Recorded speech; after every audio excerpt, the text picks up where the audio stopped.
वन्यजीव जंगलात ठरलेल्या पाऊलवाटेवरून ये-जा करतात. त्या पाऊलवाटांचे निरीक्षण करावे. त्यात तुम्हाला वन्यजीवांच्या पावलांचे ठसे उमटलेले दिसतील. पाणवठ्यावर गेलात तर तेथील ओल्या मातीतही अनेक वन्यजीवांच्या पावलांचे ठसे तुम्हास पाहायला मिळतील. ठसे ताजे व स्पष्ट असतील तर कोणता प्राणी पाऊलवाटेवरून गेला अथवा किती वेळापूर्वी पाण्यावर येऊन गेला याची माहिती मिळते. नमस्कार, माझे नाव सार्थक ताटे, इयत्ता 6वी. 15 ऑक्टोबर 1931 रोजी डॉक्टर अब्दुल कलाम यांचा जन्म तमिळनाडू राज्यातील रामेश्वरम या एका छोट्या बेटासारख्या गावात एका सामान्य मध्यमवर्गीय कुटुंबात झाला. त्यांच्या आईचं नाव होतं आशियामा आणि वडिलांचं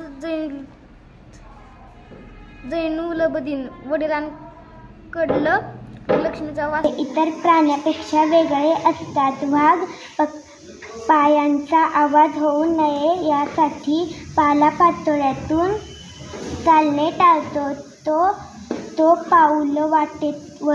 पाऊलवाटेवरून नदी नाल्याच्या क्षेत्रातून वाळूवरून चालतो. अशा पाऊलवाटा शाळा निर्माण करूया. आपण सारे मिळून अशी शाळा आणि घर बनवूया. जिथे बालके अर्थपूर्ण वाचन, हेतुपूरक लेखन. नमस्कार, मी राजेंद्र धोत्रे, इयत्ता 7वी. आज सकाळी गुगल सर्च करताना गुणे सरांनी भारताची लोकसंख्या जाणून घेतली. त्यांच्या लक्षात आलं, जगात लोकसंख्येच्या बाबतीत भारताचा पहिला क्रमांक लागतो. आश्चर्याची बाब म्हणजे भारतात एकूण लोकसंख्येपैकी 50% लोकसंख्या ही 25पेक्षा कमी वय असणाऱ्यांची आहे. म्हणजेच आज मितीला भारत हा जगातील सर्वाधिक तरुणांची संख्या असलेला देश आहे. शहरांवरील लोक ये-जा करू लागले होते. यात स्त्रिया होत्या, मुली होत्या, पुरुष होते, तरुण वर्गही होता. कामाचाही व्याप वाढला होता, स्टाफ वाढला होता. प्रधान कन्स्ट्रक्शनचे तसे नाव झाल्याने बाहेर तशा फार कुठल्या अडचणी येत नव्हत्या. मला वेळ मिळत होता. नमस्कार, माझे नाव सार्थक ताटे, इयत्ता 6वी.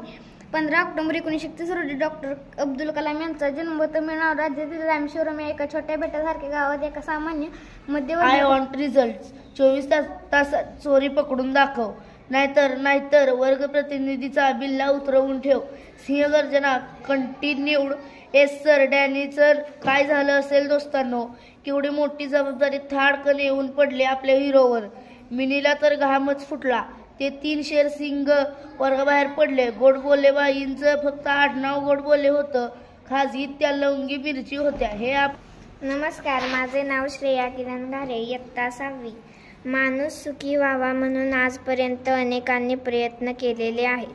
त्यात थोर नेते, विचारवंत, समाजसेवक, शास्त्रज्ञ अशा अनेकांनी समावेश. नमस्कार, माझे नाव विराज गजानन नक्की, मी इयत्ता 6वी शिकतो.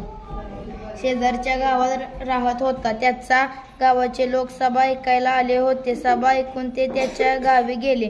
गेल्यानंतर त्यांनी विनोबाचे विचार रामेश्वराला ऐकवले. नमस्कार, माझे नाव वेदिका अर्जुन खोत, इयत्ता 7वी.